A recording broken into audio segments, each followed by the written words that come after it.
Bueno, mis hermanos, vamos a ir al capítulo 2 del libro del profeta Jonás. Ya venimos nosotros viendo 4 partes, hemos visto ya del capítulo 1, y hoy vamos a entrar ya a lo que es la oración de Jonás, estos 10 versículos que nos dejan también 4 principios importantes para poder aprender de él.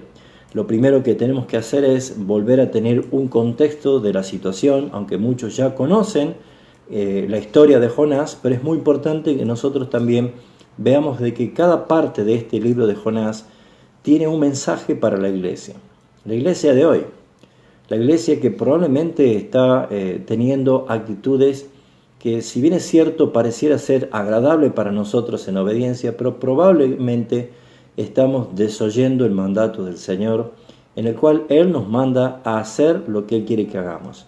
Por eso es que huir de la presencia del Señor, o huir del mandato del Señor, como lo hizo Jonás, no simplemente es apostatar, sino simplemente es no hacer lo que nos manda el Señor. Bueno, esta historia que tiene bastante enseñanza para sacar, como la venimos viendo, esta ya es la quinta parte, para los que hoy se están sumando recién, esta es la quinta parte que vamos a escudriñar. Usted puede aquí en la página poder ver las enseñanzas anteriores. Pero hoy vamos a ver acerca del capítulo 2, la oración de Jonás. ¿Qué podemos aprender de la oración de Jonás? ¿Qué podemos nosotros recibir a través de esta enseñanza? Pero vamos a ver un poquito desde el versículo 15 del capítulo 1, que es el clímax del momento, después que la tempestad y el viento era tan fuerte que parecía que se estaba por partir la nave, y los marineros y el capitán del barco estaban muy asustados, tenían gran temor y terror por lo que estaban viviendo. Gente de la marina que estaban acostumbrados, ellos estaban tirando todas las cargas al agua, y despertó el capitán de la nave a Jonás diciendo: levántate, que tienes dormilón, clama a tu Dios, tal vez Él tenga misericordia de nosotros. Bueno, es allí que le dijeron: decláranos qué pasa contigo, ¿por qué estás así? Entonces él le cuenta que estaba huyendo de Dios, y él decía: sé que esto que ha venido en contra de ustedes es por mi culpa, así que lo que tienen que hacer es echarme al mar. Ellos intentaron volver la nave a tierra, pero no pudieron. Entonces lo que hicieron justamente es, como última instancia, arrojar a Jonás al mar. Y es allí donde dice el versículo 15 del capítulo 1, como para tomar un contexto hacia el capítulo 2 de la oración de Jonás, donde dice: y tomaron a Jonás y lo echaron al mar, y el mar se aquietó de su furor. Y temieron aquellos hombres a Jehová en gran manera, y ofrecieron sacrificios a Jehová e hicieron votos.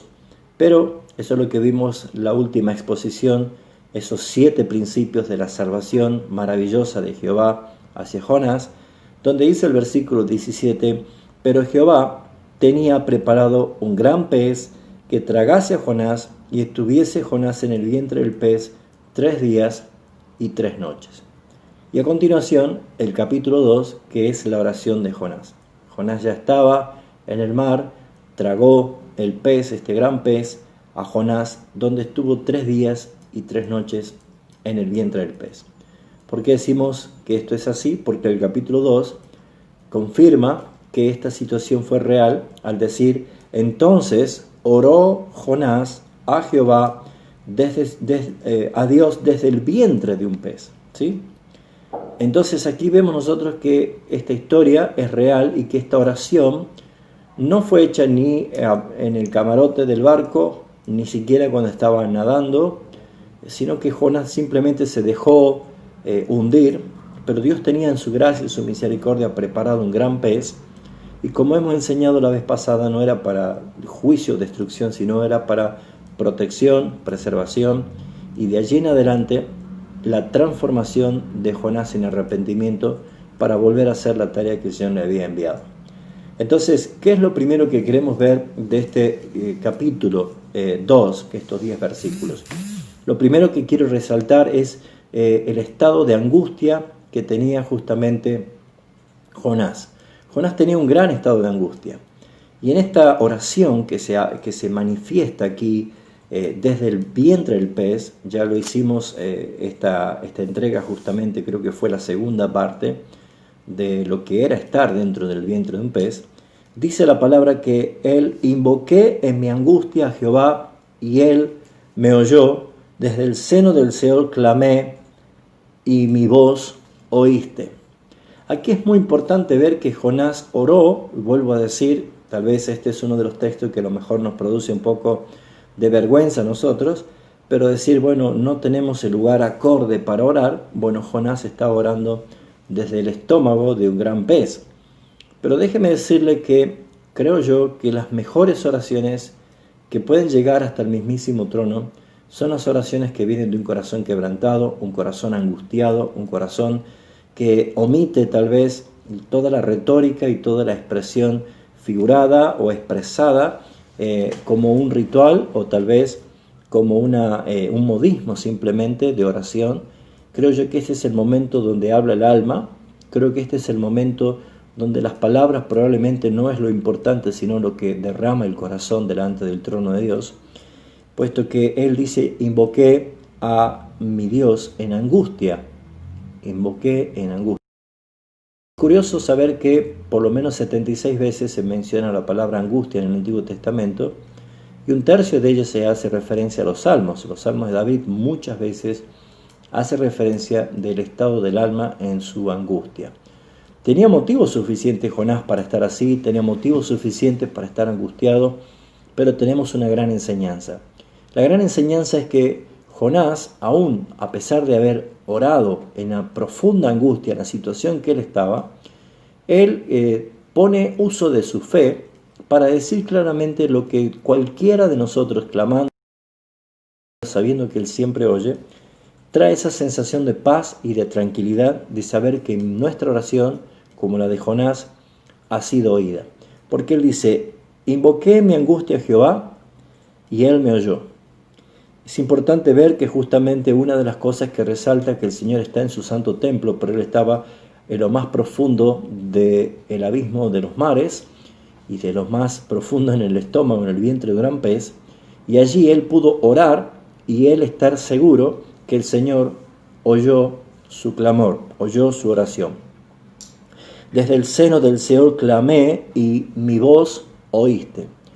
Saben, mis hermanos, la primera enseñanza que tenemos que tener nosotros es que Dios tiene sus oídos atentos al clamor de los justos, de sus hijos.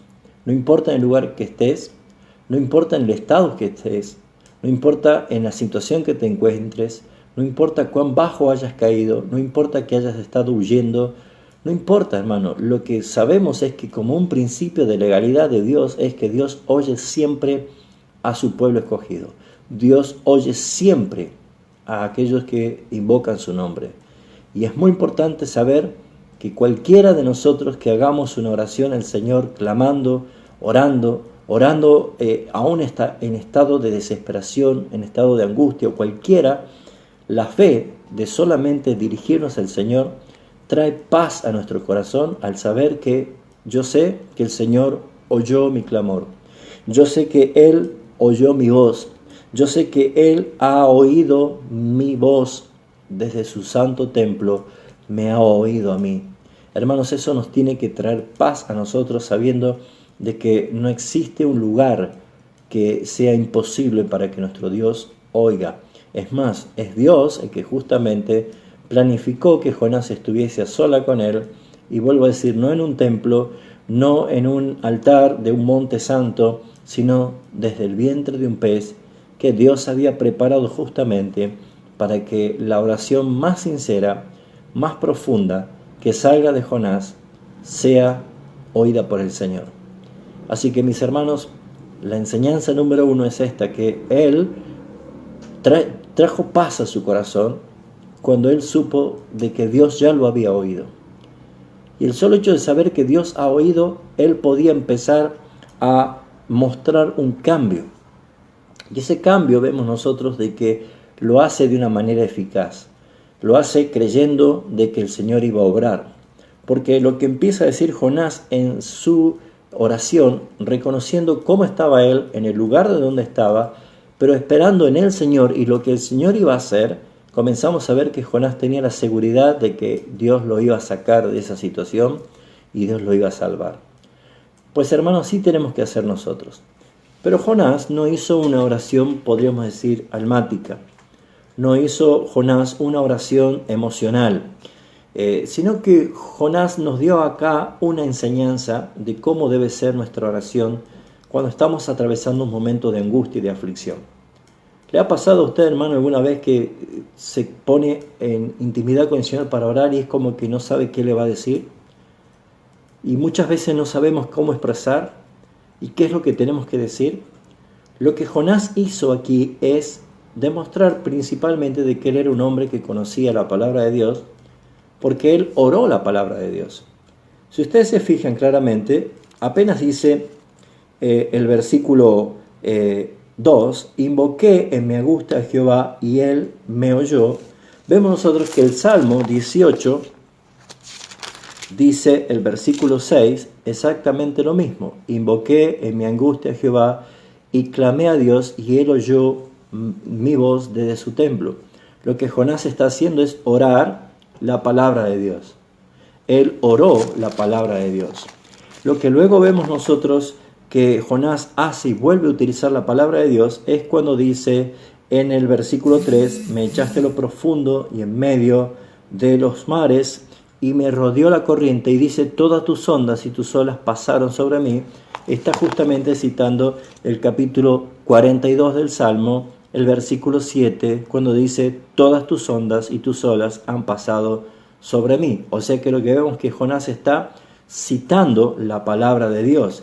Y también vemos nosotros en el mismo versículo 4 que dice desechado soy de delante de tus ojos. Está citando al capítulo 31, versículo 22, cuando decía él, el salmista, cortado soy de delante de tus ojos. O sea que, ¿qué podemos ver nosotros? Que esta oración de Jonás no era una oración de un hombre desesperado, no era una oración que usando palabras retóricas o palabras movidas por la emoción, sino que tenemos una gran enseñanza. Si usted no sabe qué va a orar en momentos difíciles, ore la palabra de Dios, porque escrito está. Y es la forma en que Jesús también nos enseña a nosotros delante de Satanás en plena tentación en el desierto, que él como Dios, como el Creador, él podría haber hablado a Satanás directamente y haberle ordenado, pero él siempre se refirió diciendo, escrito está, y citaba la palabra del Señor. Creo yo que ese es un motivo muy importante para crear dos cosas. Primero, el deseo de conocer la palabra de Dios, de memorizar los textos, las oraciones que hay en esta Biblia. La Biblia está llena de oraciones y las oraciones en la Biblia no son simplemente para que sepamos que alguien oró, sino para que nosotros también tengamos un modelo y podamos usar la palabra de Dios para orarla. Orar la palabra de Dios aplica la legalidad de Dios, el propósito más claro de que usamos la misma palabra de Dios para invocar su santo nombre. Y número dos, es que cuando nosotros ya podemos conocer la palabra de Dios, podemos memorizar la palabra de Dios, podemos tener incluso una libretita de todas las oraciones que yo sé que fueron efectivas, y en el momento de que yo voy a orar, qué importante es poder orar la palabra de Dios, y eso va a hacer que mi oración sea eficaz, poderosa. Es una oración que ya no es mía, sino es la misma palabra de Dios que sale de mi boca y que produce justamente lo que nosotros necesitamos. Sin caer en el extremo de rezar o decir simplemente palabras de vanas repeticiones, porque no sería en este caso, porque estamos usando la palabra de Dios que es viva, que es eficaz y que es verdaderamente poderosa. Entonces, Jonás conocía la palabra de Dios, él oró la palabra de Dios y usó las palabras del Salmo, del salmista, y con eso vemos nosotros una gran eficacia. ¿Te das cuenta que muchas veces nosotros oramos, pero probablemente no sabemos cómo orar en situaciones así? Creo que aquí en estos primeros versículos encontramos nosotros esta primera enseñanza. Segundo punto que quiero resaltar es que el clamor y la respuesta de Jehová hacia Jonás. Jonás clamando y Dios respondiendo. Del versículo 3 al versículo 7 dice, me echaste a lo profundo en medio de los mares, y me rodeó la corriente y todas tus ondas y tus olas pasaron sobre mí. Entonces dije, desechado soy yo delante de tus ojos, mas aún veré tu santo templo. Las aguas me rodearon hasta el alma, rodeóme el abismo, el alga se enredó en mi cabeza. Descendí a los cimientos de los montes, dice el versículo 6, y la tierra se echó sus cerrojos sobre mí para siempre, mas tú sacaste mi vida de la sepultura, oh Jehová, Dios mío. Cuando mi alma desfallecía en mí, me acordé de Jehová, y mi oración llegó a ti en tu santo templo. Esta segunda parte que nosotros vemos aquí en la oración de Jonás es primeramente el clamor de Jonás y la respuesta de Jehová a esto. Analicemos primero lo que hace referencia a Jonás cuando dice, me echaste a lo profundo. Bueno, justamente el versículo 3 dice, me echaste a lo profundo en medio de los mares. ¿Cómo? Jonás está diciendo que fue Dios quien lo echó. Si hemos leído el versículo 15 del capítulo 1 que dice que tomaron pues a Jonás y lo echaron al mar. ¿Quiénes eran? Los marineros. Pero Jonás sabía perfectamente que no eran los marineros, sino que el propósito de estorbar, de ponerse como adversario de un rumbo equivocado que estaba llevando Jonás hacia Tarsis, Dios se puso como adversario, Dios se puso como oponente, Dios se puso como un bloqueo para impedir que él siga obstinadamente huyendo en un camino, en un rumbo equivocado, contrario a la voluntad de Dios. Por eso es que Jonás reconoce aquí en su clamor que es Dios el que interrumpió su paso. Es Dios el que cerró las puertas. Es Dios el que motivó todo y preparó todo para que él sea arrojado al agua. Por eso es que nosotros vemos, hermanos, que también en nuestra oración debemos reconocer que cuando hay cosas que salen mal, que no salen como las planificamos, que se cierran puertas, que tal vez ya estabas a punto de concretar algo y se deshizo. Y muchas veces la ilusión de nuestra emoción nos hace jugar malas pasadas, porque a veces nos ponemos muy impacientes de poder obtener ya sea un trabajo, o comprar algo, o producir algo, o lograr algo, o tener algo. Y Dios dice no, porque no es conforme a su voluntad. Y a veces nosotros nos enojamos, a veces nosotros nos sentimos mal, y a veces nos sentimos como que si Dios fuera enemigo nuestro, pero no es así. Sino que cuando hay algo que se cierra, cuando hay algo que no va, cuando hay una sociedad que se deshace, cuando hay un negocio que no prospera, cuando hay algo que no está sucediendo, es principalmente porque Dios no quiere que te apartes de su voluntad. El ejemplo más claro de todo esto es nuestro Señor y Salvador Jesucristo. Mientras Él vivió en ministerio acá en la tierra, Él todo hizo para que se cumpliese la voluntad del Padre que lo envió. Hasta el último momento, en su oración en Getsemaní, Él también dijo exactamente lo mismo. Padre, que no se haga mi voluntad, sino que se haga la tuya. Es la forma en la cual nosotros debemos aprender a abrazar la voluntad de Dios y a no enojarnos cuando las cosas no suceden como queremos. Muchas veces nosotros estamos aferrados a querer intentar o lograr lo que queremos. Pero ¿saben?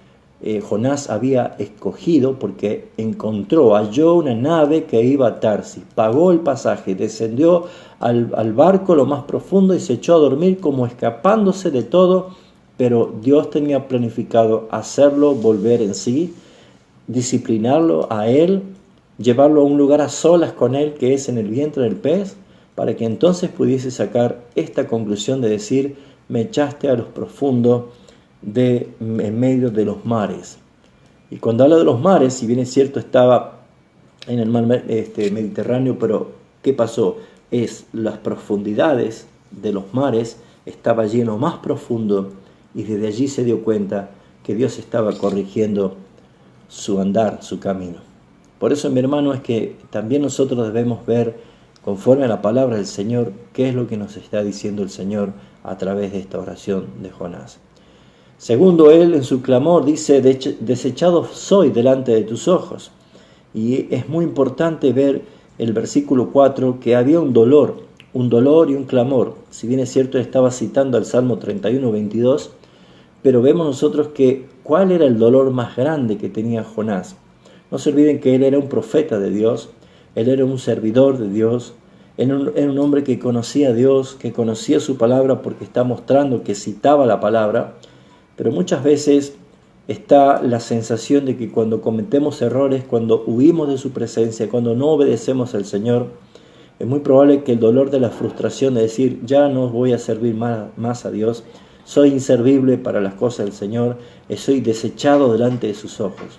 Esa separación que produce el pecado es el gran dolor que experimentan los hijos de Dios cuando han caído en las redes y en las trampas del engaño. Volver en sí significa incluso orar y reconocer cuál es su postura, reconocer cuál es la situación de vida que está teniendo. Y es importante decir que a pesar de lo que está viviendo, el Señor tuvo compasión y el Señor es el que oyó su clamor y el Señor es el que lo va a sacar de esa situación. Porque no hay cristiano que sea felices ni que disfrute su estadía en esta tierra en peregrinaje, sabiendo de que ha dejado de servir al Señor por su negligente corazón o por su desobediencia de huir del propósito de Dios. Por eso es que les animo, hermanos, que veamos nosotros que Jonás, en este dolor que él tenía, al sentirse probablemente avergonzado de lo que había hecho, por sentirse frustrado, por sentirse que había huido sin razón, conociendo quién era Dios, porque el versículo 2 del capítulo 4 dice, yo sabía que tú eras así, que eso ibas a hacer. Bueno, es importante reconocer lo que Dios está haciendo en tu vida, como lo está haciendo en la vida de Jonás según la Escritura. Y además de esto, en el clamor y en la respuesta del Señor, dice Jonás, cuando él está anunciando acerca de esto, él dice el versículo 6, dice, mas tú sacaste mi vida de la sepultura. Haciendo referencia la primera parte del versículo cuando dice justamente, la tierra cerró sus cerrojos sobre mí para siempre. Esa es la señal de sepultura, eso es el final, es no tener ya la esperanza de seguir. Pero él de pronto dice, mas tú sacaste mi vida de la sepultura, oh Jehová, Dios mío. Fíjense ustedes ese cambio emocional en su oración, de estar profundamente angustiado, pero a la vez de saber que Dios había escuchado su oración. Él reconoce cuál era su error, cuál fue su pecado de huir de la presencia de Dios. Él reconoce que lo único que merecía era la muerte y la sepultura y poner en olvido su ministerio y todo lo que había hecho. Sin embargo, él reconoce claramente que el Señor oyó su clamor y dice, mas tú sacaste mi vida de la sepultura. Por eso es que el versículo 7 es muy bonito, es maravilloso cuando dice, cuando mi alma desfallecía en mí, me acordé de Jehová y mi oración llegó hasta ti en tu santo templo. Mis hermanos, nunca el amor de nuestro Padre Celestial nos permitirá que terminemos nuestras vidas en fracasos o en angustia o simplemente poner un fin como si fuera que hemos fallado, sino que aun cuando desfallece mi alma, aun cuando pareciera ser que ya no hay oportunidad, que ya no hay esperanza, como que nos dejamos llevar, dice, me acordé de ti. Esto es algo que a todos los cristianos nos va a pasar y nos pasa y les pasó, que cuando alguien está tocando fondo, cuando alguien está quizás desahuciado en su propia vida espiritual, cuando está profundamente alejado, cuando está profundamente solo, separado del Señor en todas las cosas, el pródigo dice, volvió en sí. Todos volvemos en sí y decimos, Señor, gracias, porque mi alma cuando desfallecí en mí, me acordé del Señor y Él oyó mi clamor. Mi oración llegó hasta su santo templo, desde el vientre del pez hasta el santo templo del Señor. Está mostrando que no hay separación, no hay distancia, no hay ningún abismo que separe de Dios con alguien que reconoce su pecado, que reconoce su error, que le pide perdón y que empieza a ver un cambio. Por eso es que nosotros vemos desde el versículo 8 al versículo 9, lo que se puede conocer de esta oración de Jonás, que es el compromiso de Jonás con Dios.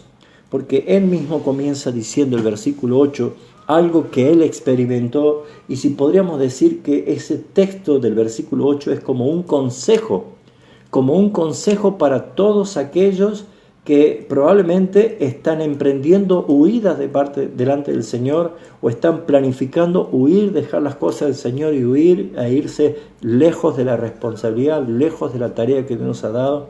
Es como que Jonás toma su propia vida y manifiesta claramente lo que quiere decirnos a nosotros. Dice: los que siguen vanidades ilusorias, sus misericordias abandonan. Jonás estaba diciendo claramente que resistir a Dios, intentar huir tras las vanidades de este mundo, lo único que hace es apartarse de la misericordia del Señor. No es Dios el que se aparta, somos nosotros que nos apartamos. Es más, es Él el que siempre está presente. Puede ser que en ese momento Dios se presente como alguien que se pone en oposición a tu camino para no dejarte seguir. Puede ser que Dios pueda levantar hasta tempestades. Dios puede levantar cualquier cosa en contra para que te des cuenta de que no puedes huir de su presencia. Pero es importante darte cuenta que Dios te ama y que Dios quiere que vuelvas a sus planes, que vuelvas a su voluntad y a su propósito. Por eso es que Él mismo dijo: yo no puedo huir en busca de vanidades ilusorias, porque entonces yo estaré abandonando sus misericordias. Y es el consejo que se nos da a nosotros también. Por eso es que es muy importante cómo ya la oración comienza a llenarse de alabanza al Señor. Él claramente dice el versículo 9: mas yo con voz de alabanza, qué bonito eso, te ofreceré sacrificio, pagaré lo que prometí. Hermanos, acá hay un secreto. En todo lo que venimos leyendo no dice qué es lo que Jonás prometió al Señor, pero él está diciendo: pagaré lo que prometí. Es muy probable que en su intimidad con el Señor, cosas que forman parte del secreto de Dios con la persona, es muy probable de que Jonás haya prometido esta vez obedecer e ir a Nínive y cumplir con la tarea que el Señor le ha encomendado. Pero lo que nosotros no podemos saber es qué es lo que le prometió. Ahora, aquí también hay una enseñanza. Hay algo que muchas veces nosotros como cristianos hemos olvidado, tal vez no lo tenemos en cuenta, pero es muy bueno, hermano, hacer votos delante del Señor. Es muy bueno nosotros comprometernos delante del Señor a poder cumplir con lo que, como deudores de su gracia y su misericordia, está a nuestro alcance poder hacerlo. Bueno, no sabemos qué es lo que Él prometió, pero lo que Él dijo es: yo con voz de alabanza te ofreceré sacrificio. No nos olvidemos nunca dónde Él estaba. Estaba dentro del vientre de un pez. Allí no hay posibilidad de ofrecer sacrificio. Allí no hay posibilidad de enmendar su error, de pagar lo que Él prometió. Por lo tanto, Jonás estaba aseverando por fe cumplidamente de que el Señor Dios, que dice acá claramente: mi Dios, mi Señor, mi Dios, Él lo va a sacar del lugar de donde se encuentra. Por eso que Él está haciendo esta promesa, alabando al Señor. Mas yo ofreceré sacrificio. Él se arrepiente, Él vuelve otra vez a decir: voy a ofrecer sacrificios de acción de gracia. Por eso es que Jonás termina diciendo algo maravilloso para que se manifieste como un testimonio, una señal que Jesús utilizó justamente, que es nada más y nada menos el versículo 9, la parte final, cuando dice: como un renglón, como una gran verdad, y que solamente 2 veces se menciona en la Biblia, que resume toda la historia de la Biblia, que es: la salvación es de Jehová. La salvación es de nuestro Dios. No hay otro. Nadie más puede salvar como nuestro Señor. Nadie más puede salvar de la forma que salva el Señor. Nadie más puede salvarnos de la maravillosa forma en que hemos visto nosotros la exposición anterior, cómo fue esa salvación. Una salvación inesperada, una salvación totalmente divina. Fue Dios el que salvó.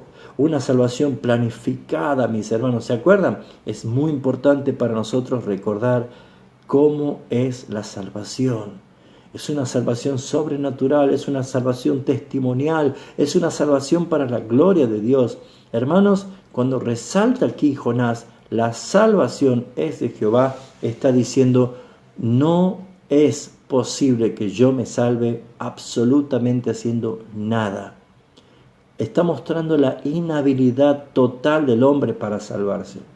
Estaba dentro del vientre de un pez, apretado, asfixiante, maloliente, incómodo, oscuro, húmedo, todo eso estaba allí él.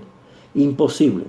Y si es que lograse salir del vientre del pez en las profundidades del mar, las profundidades más bajas del mar, no tenía la posibilidad ni siquiera de poder nadar hasta llegar a superficie sin que le faltase el oxígeno y morir. No había posibilidad. Por eso es que vemos nosotros claramente de que en este sentido figurado de la salvación física de Jonás, es lo que hace referencia a la salvación del alma. No es posible que absolutamente nadie se salve por sí mismo, porque la salvación es de Jehová. Dios es el que salva, de una manera asombrosa, maravillosa, extraordinaria, única, suficiente. Por eso, mis hermanos, es que vamos al cuarto punto de esta oración, que nos lleva a ver a nosotros ya la respuesta clara del Señor. Cuando dice claramente el versículo 10, y mandó Jehová al pez y vomitó a Jonás a tierra. ¿Qué vemos en este versículo? Primeramente vemos nosotros de que Dios le habla al gran pez. Dios habla con el pez. Dios es el creador. La creación le obedece. Dios manifestó a través de toda la palabra cómo los animales y toda su creación responde fielmente en obediencia. Todo lo que nosotros podemos ver, el sol, la luna, las estrellas, los animales, todo lo creado. Dios puede sacar agua de la roca. Dios puede separar las aguas de las aguas. Puede dividir el mar, puede frenar las aguas del Jordán. Dios puede enviar codornices, Dios puede enviar cuervos con carne para alimentar al profeta. Dios puede usar una burra para hablarle al profeta rebelde. Dios puede usar lo que sea, porque es soberano. ¿Y qué vemos nosotros aquí? Claramente, versículo 10 dice, y mandó Jehová al pez. Dios le habló al pez, le dio instrucciones dónde tenía que dejar a Jonás, la vuelta que tenía que dar, el rumbo que tenía que tomar. Hermanos, los marineros no pudieron poner el barco con su timón en orden para volver a la tierra, pero sí lo hizo Dios, tripulando o manejando a un pez, a un gran pez, para que Jonás fuese claramente devuelto en tierra. Acá vemos nosotros un principio. Toda la creación es justamente creada para obedecer. Pero se dio cuenta que toda la creación obedece a Dios, los cielos, los mares, los montes, la lluvia, el sol, todo lo que existe, pero el único que desobedece es el hombre. Se puso a pensar que el único que es rebelde contra Dios, que quiere huir de Dios, que quiere apartarse de Dios, es el hombre. Pues mis hermanos, lo que hemos sido salvados por el Señor, como dice el apóstol Pedro en primera carta, capítulo 1, del versículo 12 en adelante, que fuimos rociados por la sangre del Cordero para obedecer, para obedecer. Y usted y yo somos llamados a la obediencia, porque nosotros no aceptamos a Jesucristo como Salvador, nosotros nos rendimos a Él como Salvador. Nosotros no aceptamos a Jesucristo como Señor, nosotros nos rendimos a sus pies delante del Rey de Reyes y Señor de Señores, como el que gobierna, como el que rige autoridad, como el que manda y nosotros obedecemos. Por eso es que debemos nosotros rever todas las cosas y decir, esto es también una oportunidad, porque si Dios mandó y el pez obedeció, ¿qué debo hacer yo? Sabiendo de que Jesucristo dio su vida para redimirme, para salvarme. Hermanos, usted y yo también somos llamados a obedecer. Y lo que vemos nosotros es que si Dios pudo hablar con el pez, también lo quiere hacer contigo. Lo hace por su palabra. utilizando los medios de gracia que también son los mensajeros para que nosotros digamos: Señor, no puedo ser rebelde a tu voz.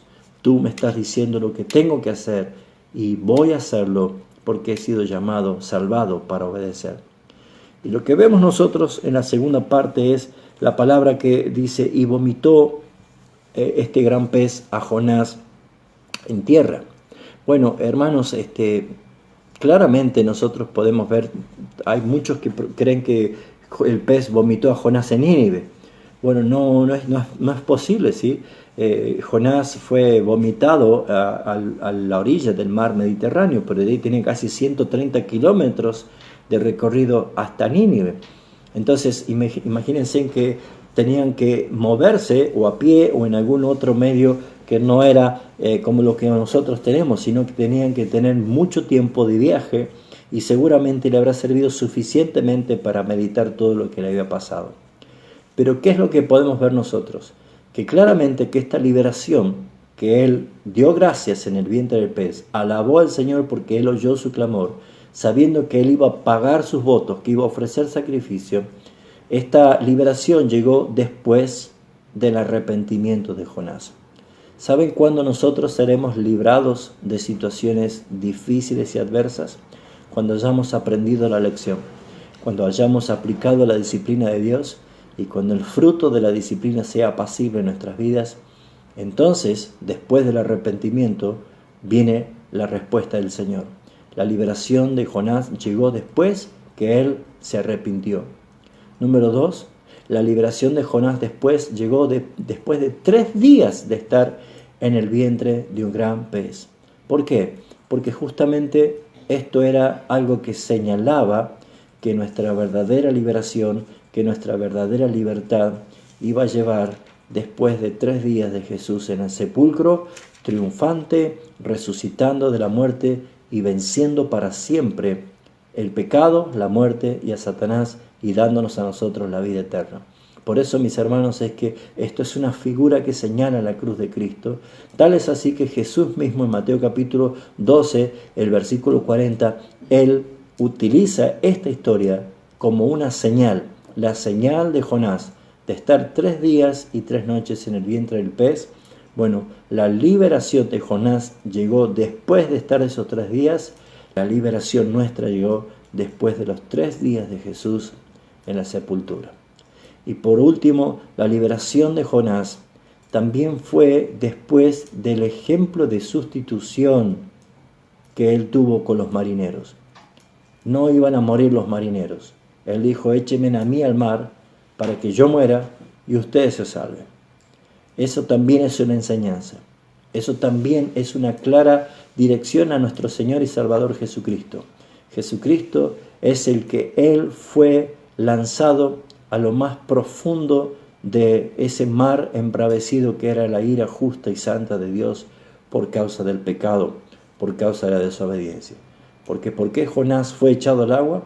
Por causa de su pecado, de huir de Dios, de su desobediencia, de su rebeldía. ¿Saben, hermanos? Jonás fue arrojado como sustituto sin que él lo supiese, pero este es un cuadro. Uno iba a morir, se iba a sacrificar uno para que los demás se salven. ¿Cómo terminaron los marineros y el capitán? Orando, adorando y ofreciendo votos a Jehová Dios. Fíjense ustedes, el mismo cuadro es para nosotros. Nosotros también fuimos favorecidos para alabar, para honrar, para hacer votos, para servir a nuestro Padre Celestial, porque Jesucristo tomó nuestro lugar en la cruz. Él murió. Jonás no murió, pero era la figura. Tú, Jonás, no vas a morir por otros, pero vas a aprender que esta señal va a servir para que nosotros podamos ver que Jesucristo sí murió para darnos la libertad a nosotros también. Así que, mis hermanos, todo lo que nosotros podemos ver en la oración de Jonás es una oración preciosa, pero tan llena de enseñanza que nos permite a nosotros poder entender por qué ahora se prepara el capítulo 3 para una nueva oportunidad de la misión que Jonás tenía que cumplir.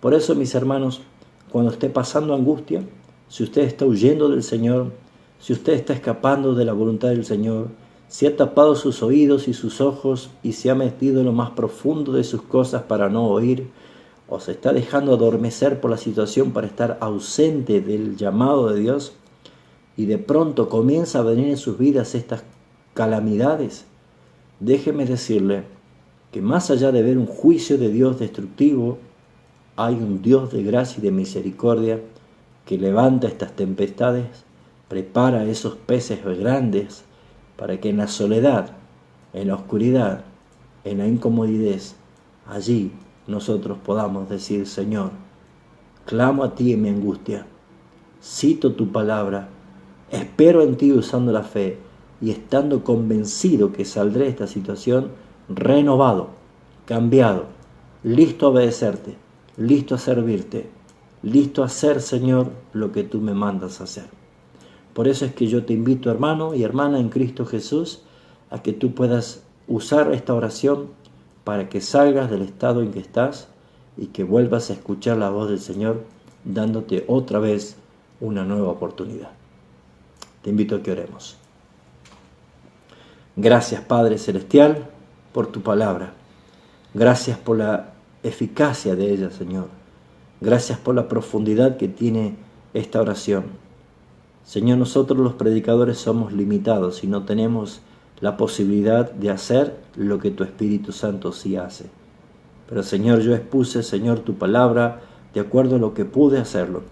Pero la eficacia la da el Espíritu Santo en el corazón de todos aquellos que abiertos, Señor, en su corazón los reciben y que están dispuestos a aplicarla en sus vidas y obedecerte a ti, Señor. Por eso, Padre Celestial, el testimonio de algo que era imposible, ahora lo podemos ver, Señor, en Cristo, que todo es posible. Por esa razón, Padre Celestial, glorifícate en la vida de cuántos hermanos a través de este mensaje van a ser despertados, encaminados nuevamente, pasados la prueba, pero dispuestos a decir: Señor, heme aquí, cuenta conmigo, que yo haré lo que tú me pidas que hagas. En este tiempo, Señor, tú no estás buscando personas que simplemente invoquen tu nombre, sino que obedezcan y que hagan la tarea que tú le has enviado. Por eso, Padre, que te doy gracias, porque hasta aquí tu mano nos sostiene y nos guardas y nos guías y nos das tu amor y tu providencia para que nada nos falte, Señor. Bendice a tu iglesia que escucha, bendice a tu iglesia que aplica y obedece, pero sobre todas las cosas que tu nombre sea glorificado por los siglos de los siglos. Amén.